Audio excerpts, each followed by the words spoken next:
welcome, everybody around the world. Welcome to all my subscribers. Truly and honestly speaking, I have earth changing evidence here.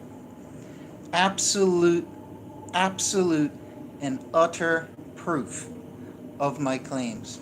I wish I could have made the title bigger to make it more descriptive, but I will introduce what I've got here for everybody today. But let me assure everybody again that I have absolute proof of what I'm claiming here. Absolute. There is no room for argument.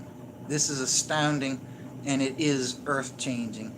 And I urge everybody who sees this video to do not be shy. Share the message.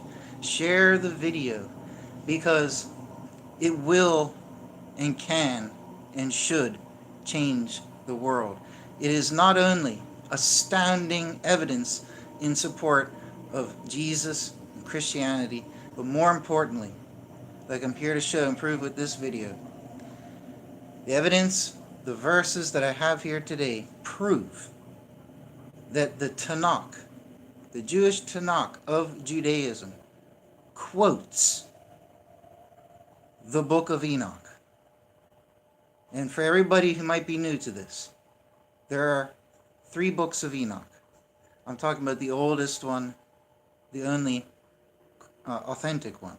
The other 2 are well-known frauds that came about much later, have totally different language, imagery, everything to it. I'm talking about the real book of Enoch.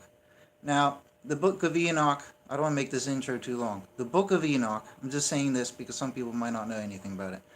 The book of Enoch that we have is dated to 300 BC, verified.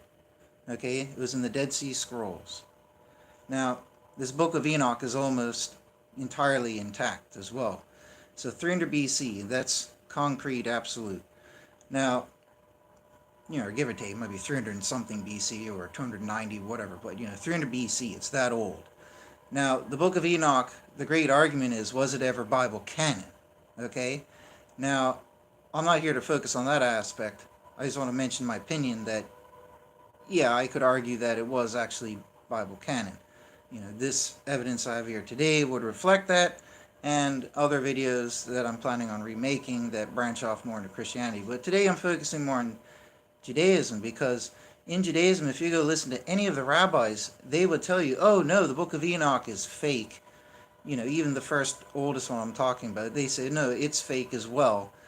And I think, to be honest, the reason that they say this is because if you were to read the book of Enoch, you would clearly see that its language, its themes, its imagery, everything talked about in there is akin to the New Testament and Christianity.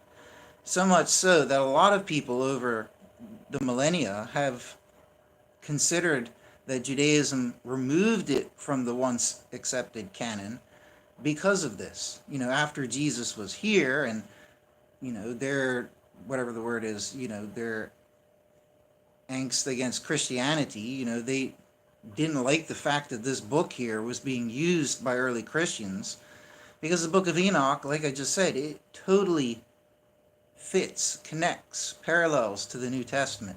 There's astounding proof. I'm not here to talk about this, but the New Testament quotes the book of Enoch many times. Like the imagery that is exclusive to the New Testament, not the Old, is from the book of Enoch and is shared with the book of Enoch. I'm not here to talk about it, but I want to prove with a future video, the New Testament definitely is somewhat based on the book of Enoch. So it was Bible canon, as held by Jesus at least, and his followers, but Jesus wouldn't have just believed in some bogus book. If you're trying to argue against Jesus, and if you want to argue he created some fake religion and had fake followers following a fake religion, then he's not going to use a bogus book to do that on. He's going to try and do something more convincing. He would use something more accepted as canon. So I think the fact that Jesus in the New Testament quote the book of Enoch alone shows that it was accepted canon back then. Maybe not everybody in Judaism believed it, but probably way more than it is today. So much so that Jesus referred to it. But my argument would be is he referred to it because it was actual, authentic, authentically should have been and was part of the Bible canon. So anyway, so that's the Christian New Testament side of things. I'm here to talk about the Jewish, the Old Testament, the Tanakh side of things. I have verses here today, and I was led by God to find this in my little study before I started this video. Okay? I thought long and hard, well, how could I bring I have verses, proof, like I just mentioned, for Christians to learn that the book of Enoch is authentic, it's Bible canon, like everything I just said, and I wanted to find proof for Jews, for Judaism to hear, for the rabbis to hear. And the only way, and the best proof, I thought about it for a while, is if I could find places where the Tanakh quotes the book of Enoch. Now, I thought about it further. This would be a monumental task? But then God jumped in a sense, invisibly, intangibly. I'm not saying I saw him or heard him or anything, but it was like I was being guided and inspired. Because then something hit me. I was like, wait a second. What were some of the latest books of the Tanakh to be written? Some of the latter prophets. Well, you have Daniel. Okay? Now, with the book of Daniel, historically, if the Bible is accurate, he would have lived during the time of Nebuchadnezzar, right? Babylon and all that. So somewhere around 600 to 500, something like that BC. Okay? Scholars today who are more, shut out, they shut out the Bible. They're not really religious. They just go by hardcore facts. They say that, we don't really have proof of what the Bible claims, and we kind of think, these are the scholars, that the book of Daniel was written between 3 and 100 BC. Okay? Because they claim there's no way for a man to know actual prophecy, because prophecy is not real. Therefore, if Daniel wrote about certain kings and things happening, he had to have lived after it or during it. Okay, so based on that, they say 3 or 100 BC. Also, I don't think there are any copies that are older than 300, because if there were, then the scholars wouldn't be making those claims. They would have evidence that the book existed prior to the things written about. Okay, so that's logic right there, proves that point. So either Daniel, I'd like to believe as a believer that Daniel really did exist, and he existed when it is claimed to him have been existed. But in either case, whether it was 3 or 100 BC, it doesn't really matter, because the book of Daniel, whether it was written by Daniel in between 6 and 500 BC, or whether it was written later by someone else who just penned it for Daniel, as the scholars say, whatever. The point is that the book of Daniel, as I will prove right now, quotes the book of Enoch. Okay? And this is what God led me through inspiration to conceive of, to look for. The book of Daniel. And I was like, yeah, that's right. The book of Daniel is one of the later prophets. Because the reason why this is important is because the book of Enoch, as far as we can prove and ascertain through dating, is 300 BC. So I had to look for a biblical book that was written around that time, or after, or whatever, right? And then I could find a Tanakh verse which quotes the book of Enoch. Because the great question will come down to, if you're trying to prove this, none of us can really prove that the book of Enoch was written by Enoch before the flood, thousands of years prior. But we do know it was at least around in 300 BC, right? So you have those two things that you have to weigh into the equation here, right? You can't shut one out because we don't really have absolute proof that it was older. You know what I mean? But you have to consider, what if it was? And it becomes a variable, because you don't know exactly when it was written. It might have been written only 1,000 years prior, not 2,000 or whatever, right? So you have to consider that. But even considering that, okay, let's look at how it would be in each case. If the book of Enoch is much more ancient than 300 BC, then it would have existed before Daniel. Meaning that when Daniel himself, being a real person existing in the time of Nebuchadnezzar, he would have had access to that scriptural book, okay? And therefore it would make sense why he would quote the book of Enoch. You see my point? It would actually, logic would show that it is older than Daniel, okay? Or if you want to really be silly and argue, it was written in his lifetime, but you see my point. It was written before Daniel because he quoted the book of Enoch. That's logic. Okay, the other argument would be, Well, the book of Enoch, you can't prove it's older than 300 BC. Okay, fine. Well, let's go with that, right? Those are facts, fine, right? Daniel claims to have been, it is claimed that he lived in 6 to 500 BC. Scholars want to argue, oh, it's impossible. He knew those things. He must have lived 300 to 100 BC. But you see my point, okay? The logic shows that in either case, whenever it was written, okay, that the book of Enoch existed prior, and Daniel quoted the book of Enoch, okay? And Daniel, in either case, whether through 100 BC or much older, or 500 BC, in either case, he definitely existed. And whoever, if it was Bob from Ethiopia, if he wrote the book of Daniel as we have it, who cares? My point is, it was written by whoever, way before Jesus walked the earth. Okay? Now, and then the New Testament with Jesus went on to quote the book of Enoch as well, because it was canon still. Right? Daniel only would have quoted the book of Enoch like he did, and in the verse I'm about to read, if the book of Enoch was canon. He's not going to quote a book and use unique terminology in themes and theological, things. He's not going to detail that and quote it if it's not authentic. Okay? And what's striking here, and I thank God for leading me down this, is these are the most excellent examples and the best pieces of proof that prove my claim. Because these terms that Daniel uses from the book of Enoch are unique to the book of Enoch. They are not found in the Tanakh. So I was dreading a monumental task of searching through lists of words and having to read through thousands of verses. And then God inspired me, oh no, later prophets, Daniel, and then blah, blah, blah, like I just explained. And then I open up the book of Daniel, open up the book of Enoch, inspired me again to look for certain things. I searched for certain things, and I found them in both books. So here we go.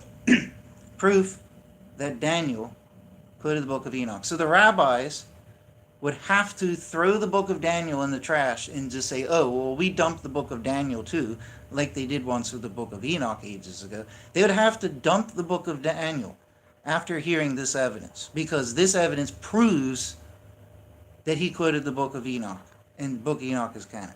I just want to stress that, okay?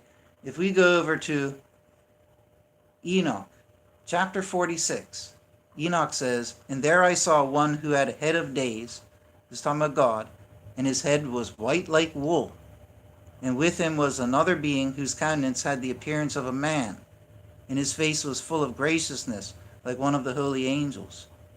And I asked the angel who went with me and showed me all the hidden things concerning that Son of Man, who he was, and whence he was, and why he went with the head of days.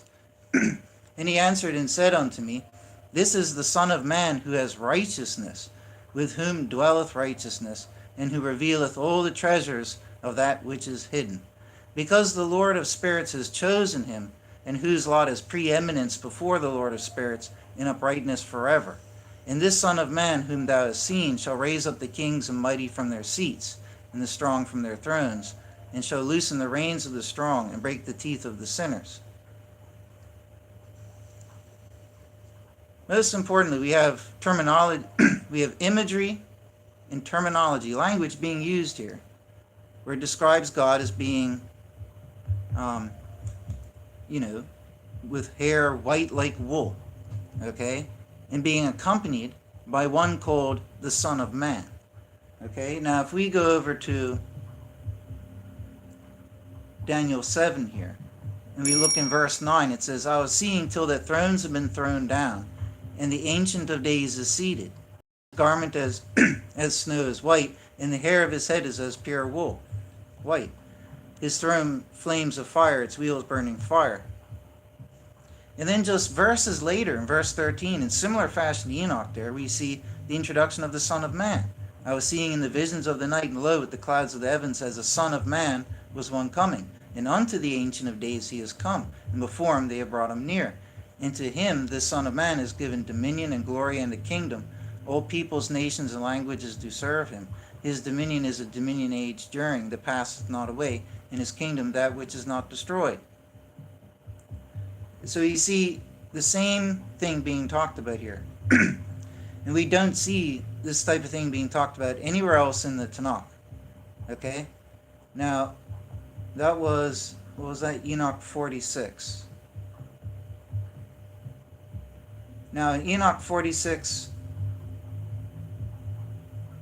verse 1, depending on the translation, another alternate translation, because there's two here, the one I read said, "And there I saw one who had a head of days, and his head was white like wool." The alternate translation is, when it talks about a head of days, that means that he's supremely ancient, right?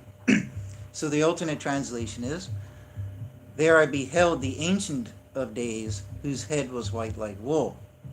Okay? And again, if we compare that alternate translation, that fits even better, because it uses the same term that Daniel did, the Ancient of Days. But in either case, a head of days means the same thing. Now, this term, head of days or Ancient of Days, is used in the book of Enoch many times. Okay, in Enoch 47:3 it says, "At that time I beheld the Ancient of Days while he sat upon the throne of his glory, while the book of the living was opened in his presence, and while all the powers which are above the heavens stood around and before him." And in Enoch 58:1, "And when I looked, the Ancient of Days was sitting on the throne of his glory, while the angels and saints were standing around him." And he says, "A great trembling came upon me, and terror seized my loins." And if we read Daniel here, we know that Daniel, in verse 15, just a verse later that I just read, says, "Pierced has been my spirit, I, Daniel, in the midst of the sheath, and the visions of my head trouble me." And we know elsewhere in Daniel that when the angels are telling him these things and showing him these things, they're so overbearing to Daniel, so powerful, and just beyond his comprehension, that it was making him feel powerless, like he was collapsing down, and he had to be stood back up and stuff like that. Right? So the exact same terminology, the Ancient of Days, and there's more. In Enoch 70 verse 16, this is very important. It says, "The Ancient of Days came with Michael and Gabriel, Raphael and Phanuel, with thousands and thousands and myriads of angels, which could not be numbered."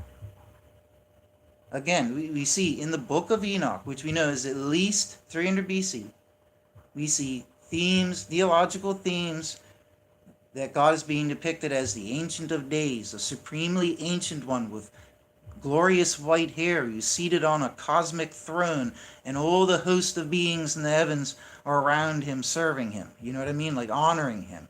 And that there is a Son of Man figure who also accompanies God directly. This is what the book of Enoch teaches. That the Ancient of Days, and it also talks about, in Enoch 70:16, Michael and Gabriel.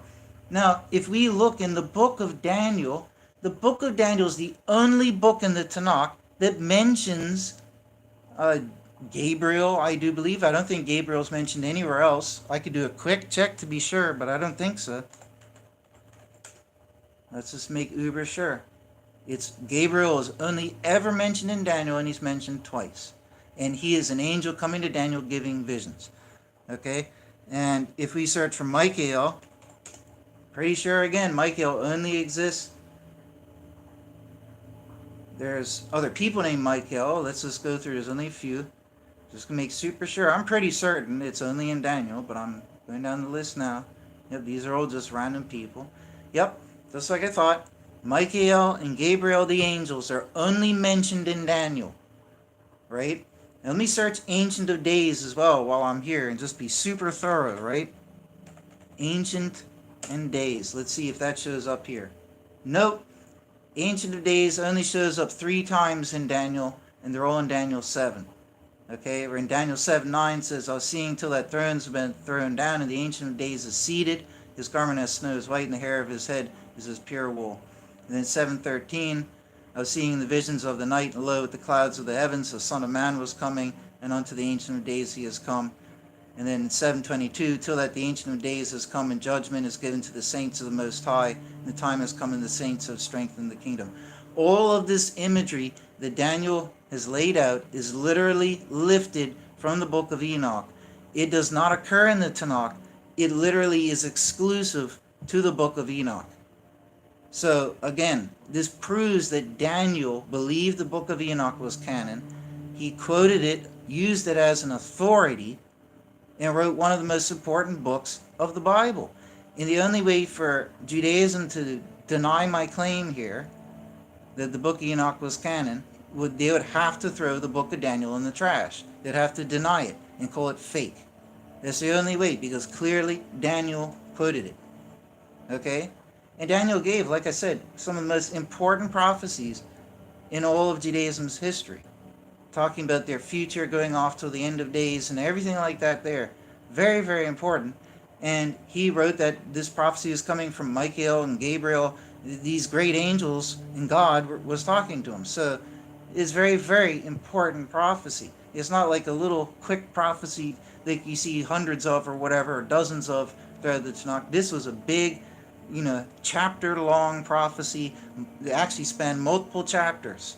It gave numbers and calculations, okay, and even says, till you stand at thy lot at the end of days. Okay, very important prophecy. And Daniel was quoting the book of Enoch. Okay, so what implications does this have, right? And this is just one quick example, right? But this, again, it's Ancient of Days, the Son of Man, okay? Son of Man is used elsewhere in the Tanakh. Well, let me check. I'm pretty sure it is. But let me just check just to be sure. If it doesn't, it will prove my point even more, but I think it does occur. Yeah, Son of Man is in Numbers 23:19. It actually would be interesting. Yeah, in Job and Psalms, it mentions it a few times. Yeah, so of course it's mentioned. It's a general term, but when it's talking about that specific figure, there's nowhere else in the Tanakh where it describes messianic type figure as the Son of Man. That's a New Testament thing. Okay, so the implications of all this are that if the book of Enoch was canon and is canon and should be canon, maybe we don't actually have the best translation of it, whatever, or the best version. We just have what we're left with. But if the book of Enoch, the raw actual thing that our copy is based on, if that is real, then that shows that there's a lot of support for Christianity. Okay? Of course, there'll be a lot more debates and all that, but that opens up a whole different ball game for Judaism, right? Because if you deny the book of Enoch is authentic and real, then there's so much support that could support Jesus and Christianity that just vanishes, right? You literally have like an entire field of support for Christianity from the book of Enoch. Like all of the imagery and just everything that is told in the book of Enoch 100% supports Christianity. That's probably why Judaism decided way long ago that, hey, we can't keep referring to this book here or giving it any type of degree of regard. We have to just dispose of it and disregard it. Because if we continue to teach from it or try to learn things from it, it's going to present us a problem because it really points towards Christianity. You know what I mean? And I think that's why it was taken out of the canon. It obviously was canon in Jesus' day because the New Testament and his teachings and words are quoting and based upon the themes and the verses in the book of Enoch. Okay, so it was canon in Jesus' day. It was canon in Daniel's day. We know the book is at least 300 BC, the book of Enoch. Clearly it was ancient canon. Now the other interesting thing about the book of Enoch is, but it could, if you still want to argue, it's this really well-made forgery from 300 BC, whatever, but it's actually would have been really well made because sometimes it dumbfounded me in my studies because I'm searching for key words and terms in the book of Enoch and I can't find anything on certain biblical figures and biblical places. And then the common sense hit me. I was like, oh yeah, of course. Well, I mean, if the book of Enoch is real and was written a very long time ago, those things didn't exist yet. There was no Moses. There wasn't an Abraham yet. So of course none of those things are mentioned. Right? So if somebody did forge it, they did a good job and covered up all these little tracks that would leave evidence of a forgery. You know what I mean? Um, so, anyways, I could give more examples, but that right there is all I need. It's all I need. You literally would have to throw the book of Daniel out if you want to deny this. Okay, so the implication is massive. If the book of Enoch is canon, okay, it has tremendous implications. The whole theme and imagery of the book of Enoch is that sin will be punished. There's no talk about Judaism. There's no talk about Israel. There's no talk about sacrifices and a law that came down from God on top of on Mount Sinai and all this. There's no talk about any of that because none of that had happened yet.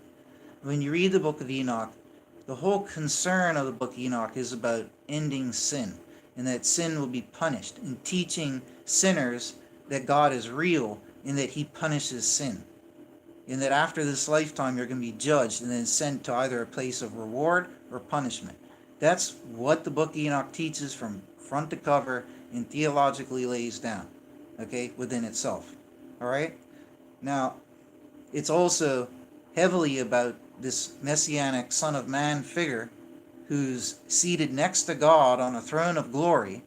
I'm not going to start reading all these verses. I'll be here another hour, right? But the imagery, right? It talks about a Son of Man who's seated next to God up in the heavens. We know this from Psalm 110, that God said to the figure he was speaking to, which could only have been the Messiah, that you are going to be king and priest of the order of the righteous king, and you'll be seated next to me, be seated at my right hand, and all this and that there. That, again, is imagery from the book of Enoch. Okay? I'm not here today trying to prove Psalm 110 quotes the book of Enoch, but I'm just saying it's imagery like we see in the book of Enoch as well. Okay? The Son of Man, messianic figure, who'll be ruling with God, next to God, but to a lesser degree. He'll be up there in great power on a throne of glory with God up there. All the armies of the heavens will be serving him. Okay? And that there will be a time of the end of days when God comes and judges the whole planet. Everybody who's here all at one time. Even the fallen angels. This is what the book of Enoch talks about. So, like I said, from front to back, it lays down teaching people to stop sinning because they'll be punished for sinning. Okay? But then it also talks about the end of days where everybody alive at that time will be punished, will be judged, all at once. Okay? And it warns everybody about that up and coming time. And the key figures in that end of days are God, the Ancient of Days, and the Son of Man figure. And they both come together. So this is what Enoch talks about in his great, apocalypse. Now, in the book of Daniel, in Daniel's apocalypse, he says the same thing, right? His focus is more on Israel and from a Jewish perspective and less on the world, right? Enoch's is more universal to the whole planet and everything, which I like, but whatever, right? To each their own. But in Daniel's apocalypse, we see the same thing. We see God is one of the main figures, and the other main figure is the Son of Man who arrives, and the exact same thing transpires in both of their accounts, in their apocalypse. The Son of Man arrives in glory with God. They both have thrones. They both rule. They will punish all the sinners, make the world a better place, install an eternal kingdom. People will live blessed lives. The earth will be made better and cleansed. This is the exact same thing Daniel and Enoch talk about. And you do not hear that type of apocalyptic imagery anywhere else in the Tanakh. I am pretty certain, off the top of my head right now, to stop and think for very quickly. Perhaps in the later, there's a lot of books in the Tanakh, but in the early ones, no, and maybe in the later prophets,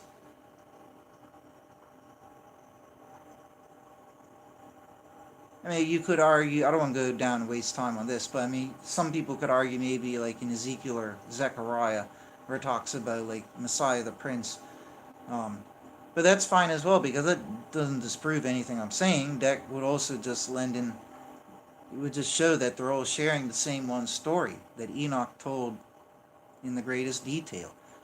Okay, that God and the Messiah will both be here, both at the same time. God will be like the king, Messiah will be like the prince. And they're both going to rule and remake the earth and punish, right? So it doesn't disprove anything I'm saying. right? But anyways, so I think it goes to that question, man. Absolutely goes to that question. Is there anything else while I'm here, really quick, if it pops into my head? What could I search in the book of Daniel? Oh, another thing that is in the book of Daniel, that's in the book of Enoch, and they're both unique, are talks of the Medes and Persians.